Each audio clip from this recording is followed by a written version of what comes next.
ভিন্ন ভিন্ন প্রকারের মা। ডাক্তার মা, একটা থাপ্পড় খেলেই সব ঠিক হয়ে যাবে, যত সব বাদরামি না। অলস মা, একটা কথা কতবার বলতে হয় তোকে। ধমকি মা, আজ বাবা আসুক, তোর হচ্ছে তারপর বাবাকে সব বলবো।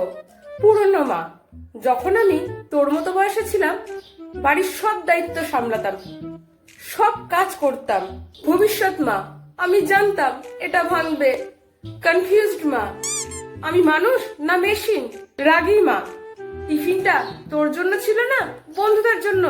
রোজ রোজ টিফিন দেবো আর বন্ধুদেরকে দিয়ে চলে আসবি, নিজে খেতে পারিস না। এরপর থেকে কিন্তু আর টিফিন পাবি না বলে দিলাম।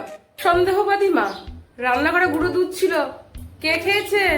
আত্মবিশ্বাসী মা, আমার মতো মা পেয়েছিস বলে বেঁচে গেলি, না হলে বুঝতিস কত ধানে কত চাল। রান্না বান্না মা, এটা খাবো না সেটা খাবো না, রোজ রোজ নতুন কি রান্না করব। তবুও এসবের ঊর্ধ্বে আমার মা বেস্ট।